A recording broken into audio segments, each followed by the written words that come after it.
जितने भी सेकुलर नाम निहाद दल हैं उनके पेट में दर्द होना शुरू हो गया है और वही राग अलापना शुरू कर दिया है ओवैसी बी टीम। तो मैं उनको एक ही बात कहना चाहता हूँ, जब उत्तर प्रदेश के अंदर समाजवादी इलेक्शन लड़ सकती है, बसपा इलेक्शन लड़ सकती है, कांग्रेस इलेक्शन लड़ सकती है, तो चुनाव आयोग में रजिस्टर्ड पार्टी ऑल इंडिया मजलिस इत्तेहाद अल मुस्लिमीन पार्टी इलेक्शन क्यों नहीं लड़ सकती? हम किसी को हराने के लिए नहीं चुनाव लड़ते, हम सिर्फ अपने आप जीतने के लिए चुनाव लड़ते हैं। हमें इस चीज़ से कोई मतलब नहीं है कोई हार रहा है जीत रहा है, हम सिर्फ अपनी पार्टी को मजबूत करने के लिए चुनाव लड़ रहे हैं। में लगातार 1993 के बाद उत्तर प्रदेश में कांग्रेस चुनाव आ रही है, रिकॉर्ड उठा के देख लो आप। तो वो क्यों लड़ रही है यहाँ पे? वो भी बी टीम है भाजपा की। अगर हमारी पार्टी लड़े तो बी टीम, वो लड़े तो ए टीम बन जाते हैं। सहारनपुर में 18 जुलाई को असदुद्दीन ओवैसी की जनसभा और उससे पहले का माहौल जानने के लिए मैं निकला हुआ हूँ। लगातार आपको दिखा रहा हूँ कि यहाँ के लोग, यहाँ के समर्थक क्या कहते हैं प्रोग्राम को लेकर। सनवर साहब मौजूद हैं, जानने की कोशिश करेंगे कि बड़ा लंबा सफ़र एमआईएम के साथ रहा है और इसी के साथ में आज़ाद समाज पार्टी ज्वाइन करना, फिर वापसी एमआईएम में आना। तो क्या आपने एमआईएम को टाइम दिया और उसके बाद फिर आज़ाद समाज पार्टी में जाने की वजह क्या थी? तो ज़्यादा बड़ी वजह नहीं थी, कुछ साथियों की थोड़ा सा मामला था जिस वजह से थोड़ा जाना पड़ा वापस। पार्टी हमारी तो यही है, घर हमारा यही है। हम 2015 में जनाब शौकत अली साहब ने जब झंडा दिया था, ज़िला अध्यक्ष बनाया था, उन्होंने कहा था भाई सहारनपुर में जाके झंडे उगाड़ो और एक मैसेज यहाँ से ऐसा जाना चाहिए उत्तर प्रदेश में कि कोई पार्टी है ऑल इंडिया मजलिस इत्तेहाद अल मुस्लिमीन पार्टी जो मुस्लिमों को, दलितों पे, बैकवर्ड पे, दबे कुचले पे जो जुल्म हो रहा है उसके खिलाफ आवाज़ उठाने की पहल कर दी है।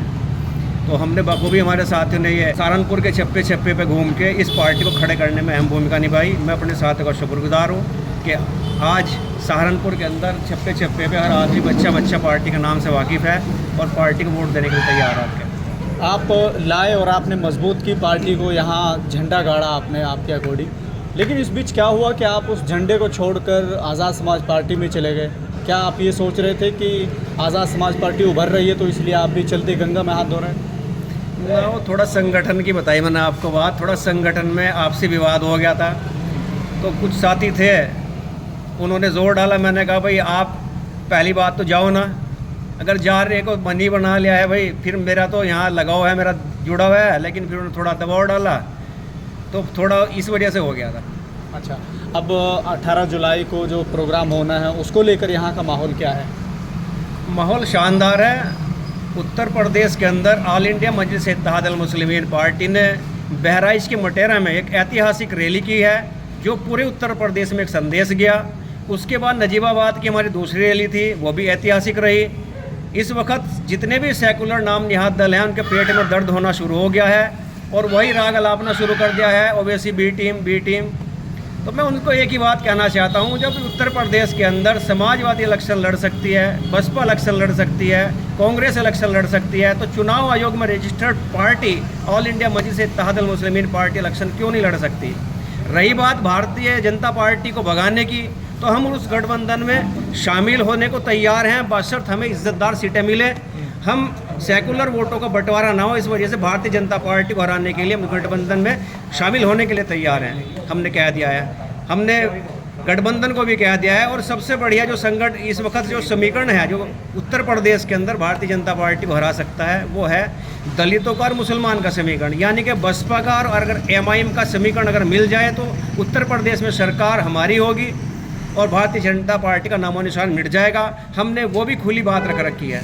लेकिन आप बसपा को बीच में ला रहे हैं। बसपा पर आरोप लगता है कि वो डायरेक्टली बीजेपी को सपोर्ट करती है, ऐसा भी लोग कहते हैं। लेकिन ऐसे में यहाँ चंद्रशेखर आज़ाद की पार्टी है, कई लोग ये मानते हैं कि वो उभरती हुई पार्टी है।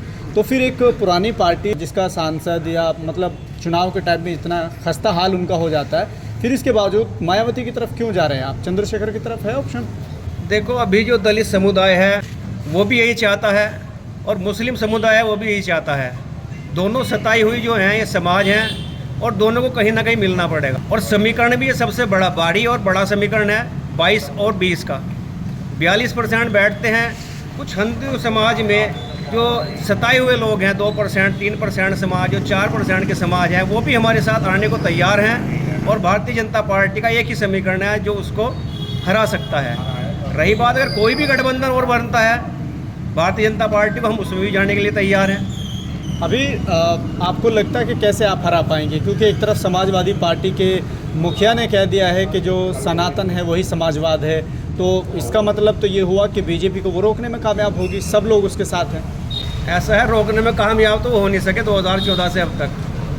पिछला इलेक्शन गया, इससे पिछला इलेक्शन गया, यही वो समाज है मुस्लिम समाज, इसने 82% और 86% टोटल वोट दिया समाजवादी पार्टी को, और समाजवादी पार्टी की इज्जत इन्होंने नहीं बचाई। जो समाजवादी का जो यादव वोट है, कुर्मी वोट है, जो भी उनका हिंदू समुदाय का वोट था, आज वो बीजेपी में ट्रांसफ़र हो गया है। जब तक मुलायम सिंह के यादव के लड़के अखिलेश यादव अपना वोट वापस पार्टी में नहीं लाने जब तक भारतीय जनता पार्टी को हराने में सक्षम नहीं हो सकते हैं। और आज की डेट में वो वोट भाजपा में है। सिर्फ आपका ये 20% मुसलमान है, नहीं के दम पे 111 विधायक और 37 विधायक निकालने का काम हुआ है, और ये 111 जो हैं आपके विधायक और ये सांसद 37 सांसद, मुसलमानों पर कोई भी जुल्म हो रहा है इस टाइम। आज हमारे बहनों के बुरखे खींचे जा रहे हैं, हमारे मुसलमानों की दाढ़ी टोपी को खींचा जा रहा है। आज आरोप की बुनियाद पर हमारे घरों पे बुलडोज़र आ जाता है, हमारी दुकानों पे, हमारे मस्जिद पे, मदरसे पे बुलडोज़र आ जाता है। तो जितने भी जुल्म इस वक्त हो रहे हैं, समाजवादी पार्टी का एक भी विधायक या समाजवादी का मुखिया एक भी जो जुल्म हो रहा मुसलमानों बोलने के लिए तैयार नहीं है। तो अब समाज जाग चुका है। अब 2%, 5%, 7% की ये ताबेदारी नहीं सहेगा। अब हिस्सेदारी की बात होगी। इन्होंने अपना लीडर को पहचान लिया है और अपने लीडर को मजबूत कर रहे हैं और अपनी एक जमात तैयार करने में अहम भूमिका निभा रहा है 20% का समाज। इमरान मसूद ने अभी कुछ दिन पहले कहा था कि जहां आप जाते हैं वहां बीजेपी जीत जाती है, तो क्यों आप लोग ने कहीं एक तरफ क्यों नहीं बैठ जाते, क्यों आप चुनाव लड़ते हैं वहां जाकर जब बीजेपी जीत जाती है? पश्चिम बंगाल में चुनाव हुआ, 294 सीटें लड़ी कांग्रेस, कितनी जीत के आई। आप तो जाओगे और लड़ोगे भी जहां आपका वोट भी नहीं हो रहा, आपको सीट भी नहीं मिलने की। इल्ज़ाम ओवैसी पे। हमारी एक अपनी पार्टी है, अपनी एक पहचान है और हमारी राजनीतिक पार्टी है और चुनाव आयोग में रजिस्टर्ड है। हमें पूरा लड़ने का अधिकार है। ये जो आरोप बी टीम और सी टीम, इंशाअल्लाह के आने वाले इलेक्शन में पता लग जाएगा। ऑल इंडिया मजलिस इत्तेहाद अल मुस्लिमीन पार्टी उत्तर प्रदेश की ए टीम साबित होगी। चलिए, क्या नाम हुआ आप? मोहम्मद जुनैद, जैसे ओवैसी साहब के यहाँ जनसभा होने वाली है, तो उससे पहले कई लोग कह रहे हैं कि जैसे यहाँ आपके बेहट से उमर अली खान विधायक है, सहारनपुर से आपके सांसद इमरान मसूद है, तो कई लोग आरोप लगा रहे हैं कि ओवैसी साहब आ रहे हैं और इनको कहीं ना कहीं आने वाले चुनाव में इनको हराने का काम करेंगे। देखिए, हम किसी को हराने का काम नहीं कर रहे हैं, हमें तो सिर्फ अपने विधायक जिताने हैं। ऑल इंडिया मजलिस इत्तेहाद अल मुस्लिमीन के जो भी प्रत्याशी होंगे, हमें सिर्फ उन्हें जिताने के लिए मेहनत करनी है। कोई आरशुम अली खा रहे या उमर अली खान आ रहे, हमें इससे कोई मतलब नहीं है। हम सिर्फ अपनी पार्टी के लिए काम कर रहे हैं। मजलूम और जितने भी शोषित वंचित समाज के लोग हैं, हम सिर्फ उनकी आवाज़ उठाते हैं। और ये लोग अभी तक इन्होंने किसी भी मसले पर, मुसलमान हो, दलित हो, किसी की आवाज़ नहीं उठाते हैं। विधानसभा में गूंगे बन कर बैठे हुए हैं अभी तक। सांसद इमरान मसूद तो कहते हैं कि हम आवाज़ उठाते हैं सबकी, आप सिर्फ मुस्लिमों की बात कर रहे हैं, वो कह रहे हैं हम सबकी उठाते हैं। अगर सांसद इमरान मसूद आवाज़ उठाते तो सहारनपुर में इतनी गंदगी है, शायद उनको ये नज़र नहीं आती। यहाँ पे विकास हुआ ही नहीं। जिस रोड से आप आए होगे, अभी बारिश आई आज, तो 2 फीट पानी भर रहा था उसके अंदर, नगर निगम सहारनपुर के अंदर। क्या लग रहा है आपको कि इस बार विधानसभा चुनाव के बाद फिर 27 के चुनाव है, फिर उसके बाद क्या 29 में भी चुनाव लड़ेगी पार्टी? हाँ, MIM पार्टी 29 में लोकसभा का चुनाव लड़ेगी इंशाल्लाह, पूरे जोर शोर के साथ लड़ेगी। इमरान मसूद के सामने कैंडिडेट उतारेगी इंशाल्लाह। क्या उनको हराने के लिए या किस लिए? हम किसी को हराने के लिए नहीं चुनाव लड़ते, हम सिर्फ अपने आप जीतने के लिए चुनाव लड़ते हैं। हमें इस चीज़ से कोई मतलब नहीं है कोई हार रहा है जीत रहा है। हम सिर्फ अपनी पार्टी को मजबूत करने के लिए चुनाव लड़ रहे हैं। और उत्तर प्रदेश में जितनी भी पार्टियाँ हैं, सभी अपने आप को मजबूत करने के लिए चुनाव लड़ती है। कहीं पे ऐसा भी है कांग्रेस का कोई वजूद नहीं है, वो वहाँ पर भी जाकर के चुनाव लड़ती है। पश्चिम बंगाल का रिजल्ट उठा करके देख लीजिए आप। ऐसे ही आसाम में हुआ है, वो भी तो चुनाव लड़ते हैं। अगर हम चुनाव नहीं लड़ेंगे तो फिर हमारा वजूद कहाँ बचेगा? जनता के बीच में मौजूद रहेंगे तो लोग हमें जानेंगे, लोगों की आवाज़ उठाएंगे तो लोग हमें फिर सपोर्ट भी करेंगे। पश्चिम बंगाल का जब इलेक्शन हुआ तो उसके बाद से लगातार लोग टारगेट कर रहे हैं कि ओवैसी की वजह से वो सब लोग हार गए।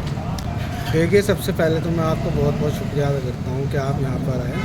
और दूसरी बात यह है, मैं उन लोगों से ये पूछना चाहता हूँ, क्या बिहार के अंदर कांग्रेस पार्टी ने नहीं हराया? वहाँ पर कितनी सीटें जीती? इसका स्ट्राइक रेट निकाल कर देखो, बिहार के अंदर कांग्रेस का स्ट्राइक रेट MIM से कम है। तो मजलिस इत्तेहादुल मुस्लिमीन कहीं ना कहीं कांग्रेस से मजबूत है वहाँ पर। पश्चिम बंगाल के अंदर वहाँ पर हराने का काम कांग्रेस ने किया है TMC को। दिल्ली के अंदर आम आदमी पार्टी को हराने का काम किसने किया? कांग्रेस ने किया। लेकिन उन पर कोई इल्ज़ाम नहीं डालेगा इस चीज़ का। और अपने समाज को इकट्ठा करना, ये एक बहुत बड़ी ताकत है और अपने समाज को इकट्ठा करने में बहुत जिम्मेदारी और बहुत वो लेके चलना पड़ता है। माननीय काशी राम जी ने कहा था कि तिलक तराजू और तलवार इनके मारो जूते चाल।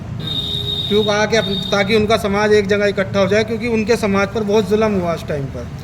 और आज अगर किसी समाज पर जुल्म हो रहा है हिंदुस्तान के अंदर, तो वो मुस्लिम समाज पर हो रहा है। इसीलिए मुस्लिम समाज को इकट्ठा करने के लिए आज ज़रूरत है मजलिस इत्तेहादुल मुस्लिमीन को मजबूत करने की। और इसे मजबूत करने के लिए हम चुनाव भी लड़ेंगे और हर तरीके से जो भी हो सकता है वो करेंगे। क्या सिर्फ मुस्लिम को लेकर चुनाव जीता जा सकता है? बिल्कुल। क्योंकि कांग्रेस या दूसरा इंडिया गठबंधन में जो पार्टीज़ हैं वो सब कहती है कि हम सबको साथ लेकर चल रहे हैं। MIM पे आरोप लगता है कि वो कम्युनल है, सेक्युलर दल हैं, वो सब की बात कर रहे हैं। देखिए, अगर MIM पार्टी कम्युनल पार्टी है तो तेलंगाना में किसी यादव को वहाँ पर टिकट दे के चुनाव नहीं लड़ाती। आप वहाँ पर देखें, वहाँ पर नेकलेस रोड पर वहाँ की जो सीट है उस पर वहाँ पे यादव समाज से एक टिकट देकर विधायक का चुनाव लड़ाया मजलिस इत्तेहादुल मुस्लिमीन ने।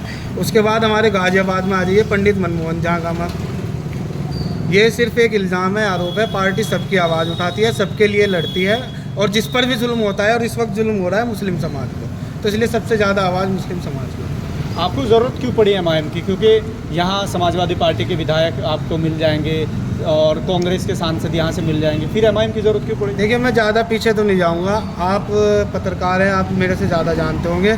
अभी हाल फिलहाल में ही मानक मोड़ के अंदर एक नगर निगम द्वारा एक पार्क बनाया गया है, जहाँ पर आप कुछ समझदार हैं, वहाँ पे कैसे कैसे आरोप, कैसे कैसे लोगों को वहाँ पे वो किया गया है कि यहाँ मुसलमान की एंट्री वर्जित है। तो उस वक्त ये सांसद, ये विधायक कहाँ चले जाते हैं जब इस तरह की घटनाएं होती है, इस तरह की हरकतें होती है? तब इनके मुंह में क्या दही जम जाता है? जब मदरसों पे जब बुलडोज़र चलाया जाता है, मस्जिद पे बुलडोज़र चलाया जाता है, आप सल्लल्लाहु अलैहि वसल्लम की शान में गुस्ताखी की जाती है, तो ये संसद में, विधानसभा में बोलने का काम क्यों नहीं करते? ये भी तो मुसलमान भाई हैं। वो कहते हैं कि हिंदू मुस्लिम होगा अगर हम इस तरह से बोलेंगे, क्योंकि हमको सबको जोड़ के रखना है। देखिए, अगर आप अपने हक के लिए, अपने अधिकार के लिए क्या सड़क पर खड़े होकर लड़ेंगे?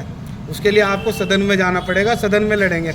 और जिन्हें हमने सदन में भेजा है वो हमारे अधिकार के लिए वहाँ पर नहीं लड़ते इस चीज़ में। वो लड़ते हैं सिर्फ अपनी कुर्सी के लिए और अपने उसके लिए, हमारे अधिकार के लिए नहीं। समाजवादी ने तो पहले ही ऐलान कर दिया, जो समाजवादी वही सनातन, बाकी जो सनातन नहीं है वो कहाँ जाएगा?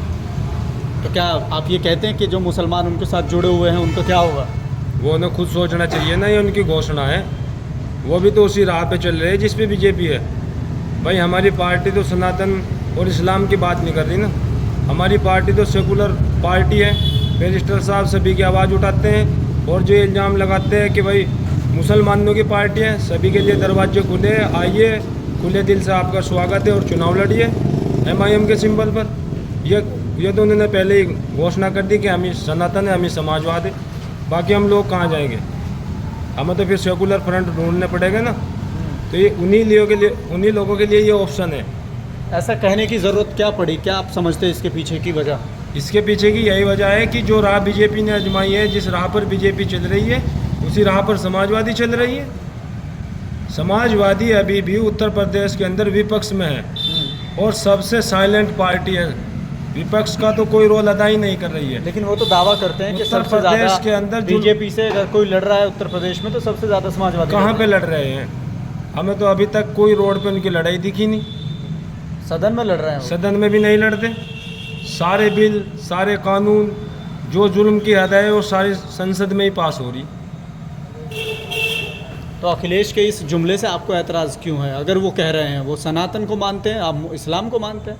नहीं, पार्टी की भी तो गाइडलाइन होनी चाहिए। जब वो अपना आपको सेकुलर दिखा रहे, फिर उन्होंने तो एकदम से ठप्पा लगा दिया कि हम ही समाजवाद, हम ही सनातन, बाकी लोग कहाँ जाएंगे? सभी लोगों का अलग अलग बिलीफ है ना। अपना आपको सेकुलर कैसे कह रहे हो?